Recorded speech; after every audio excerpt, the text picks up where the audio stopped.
welcome. I am Jess Campman, guided by Equus, and this is your Horse Wisdom healing message for the week of August 3rd.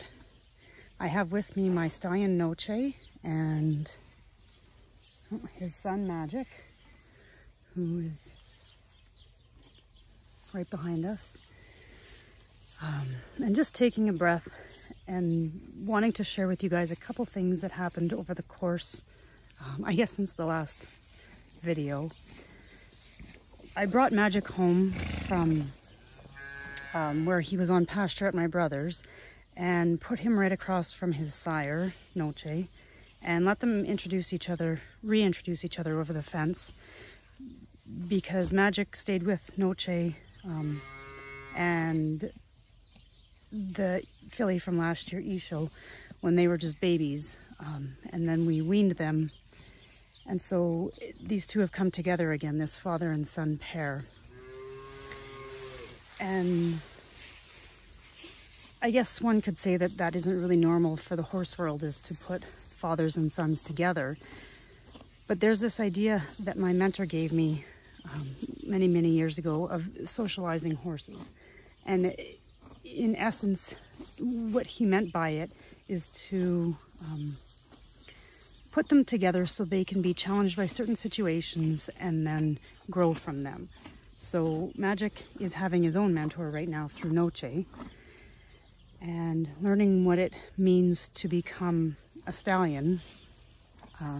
But because I'm in here and interacting with both Noche and Magic, and Noche and I have built a relationship based on respect and trust, that relationship also extends to Magic.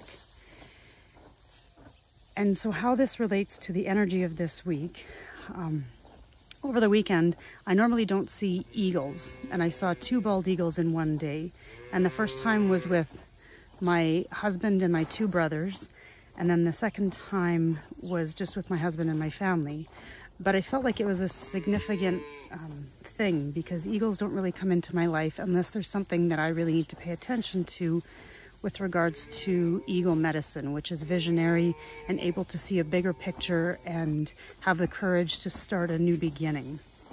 And so when I realized that I had 2 father and son pairs, Noche and Magic, and Coast and Falcon, that brought me back to having 4 stallions.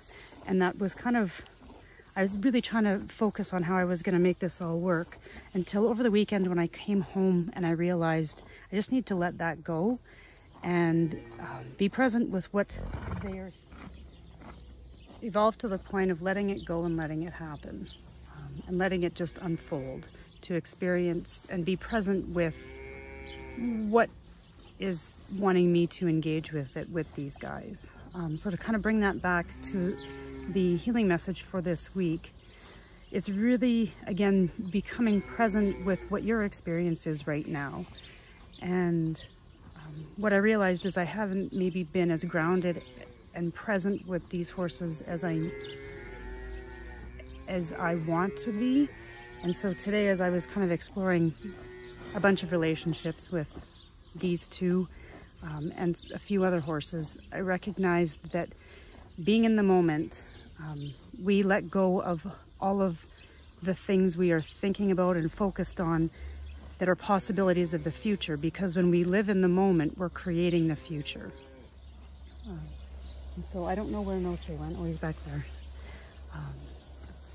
But he's actually, it feels like, giving space and holding the space for Magic to be up front and center right now. And so it's like creating the future by being both supported by what all is all-encompassing in our present moment this week.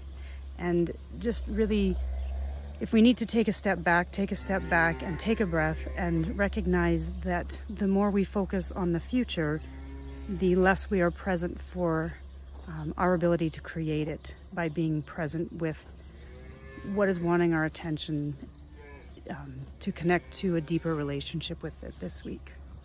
So much love from myself and Magic and Noche way back there.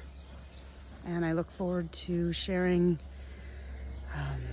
what is all to come in August with you as it unfolds throughout the next few weeks. So much love from myself and all of the horses at Guided by Equus.